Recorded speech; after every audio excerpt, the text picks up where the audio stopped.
Well, good afternoon, everybody. My name is Jay Johnson. I'm the pastor here at the Royal Church.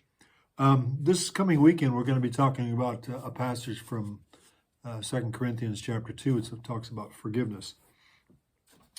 Probably every week, most weeks, we talk about forgiveness, but we also talk about confession. Confession is there's a section that we start the service with, confession and forgiveness. And this has to come, the confession needs to come before the forgiveness. I just like to relate this story to you. I was in anticipation of this weekend, and this story came to mind. It was probably about some years ago. I was traveling in another state with a couple of friends of mine. And one of my friends, he had some associates. They worked at a juvenile correction center in some county.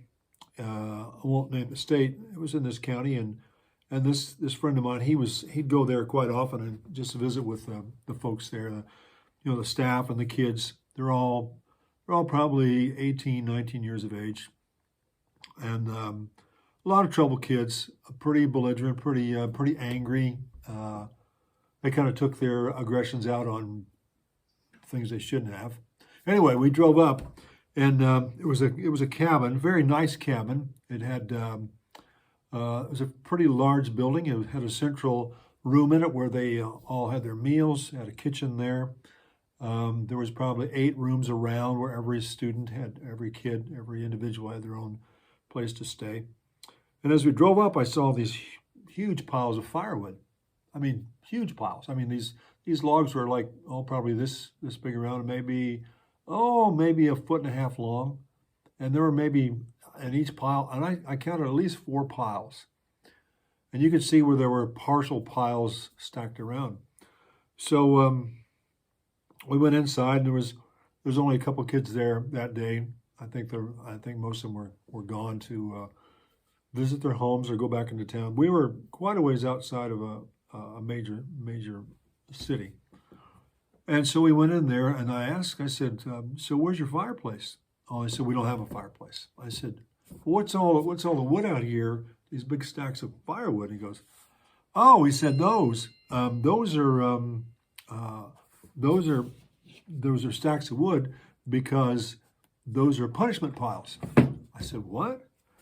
They said, well, when a kid messes up and he does the wrong thing, then what happens is they're going to have to move those piles. I said, what are you talking about? He said, we need to, if a kid does something wrong, then they got to go out as punishment. They have to go out and move that pile of wood from one place to another place. I said, how long does that take? Well, it says, depending on how mad they are, depending on how stubborn they are. Because if they don't move the pile, then they don't get to eat. Well, every kid likes to eat, and they need to move it. I said, how long would it normally take? Oh, maybe half an hour to an hour. I said, so what deserves a punishment? And the guy said, just about anything. I said, he had made a comment. He said, you talk back, you sass, you get angry, you blow up, you lose your temper. I mean, that's... we're not going to have that in the building. You yell at me, you swear at me. He said, you just simply go out to the pile, and the kid has to go out. I think they can sit there and stew and fret and obsess about not going out, but eventually they all go out.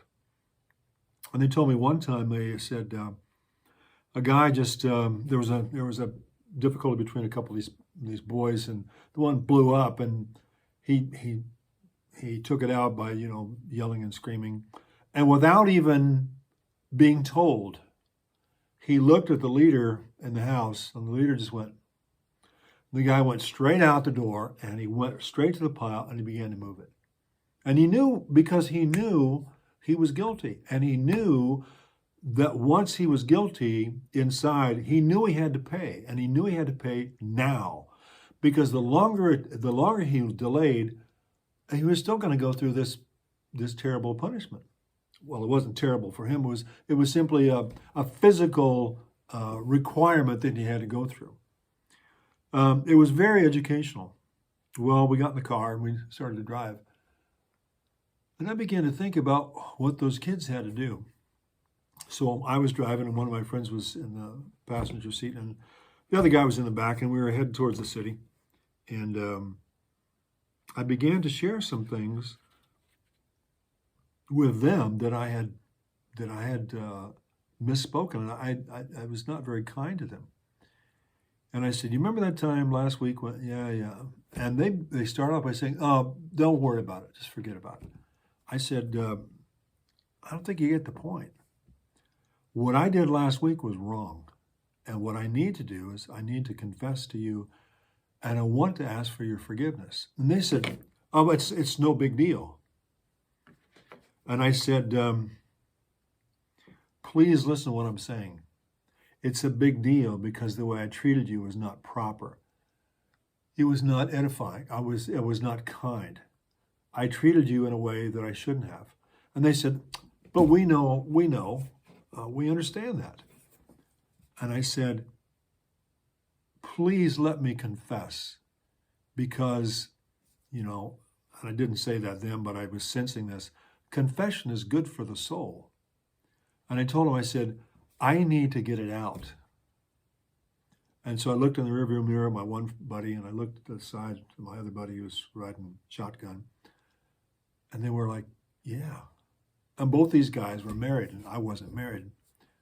But when I said that, they kind of went, "Yeah." And so they let me go through my time of confession to them. And then when I was finished, they said the words, "We forgive you." Because otherwise they'd say, "Oh, don't worry about it. Oh, that doesn't matter. It's not a big deal." You know what? When you sin against somebody and you trod on their feelings and you imply that their character is wrong, you step on them, you need to ask for forgiveness. Anyway, I wanted to share that example, because when we're talking about forgiveness, we spell forgiveness like this. We spell it like this, forgiveness, Forgive. I'd like you to think about spelling forgiveness like this. For, meaning in anticipation of. In anticipation of giving to the other one, you are ready because that's what it says in 2 Corinthians. You prepare yourself to give to the other person the forgiveness that they really want to have. Well, anyway, I just wanted to share that with you. Hope you enjoy the message this weekend. We're going to be talking more about forgiveness, so stay tuned, and I'll be seeing you next week. Thanks. Bye now. Take care.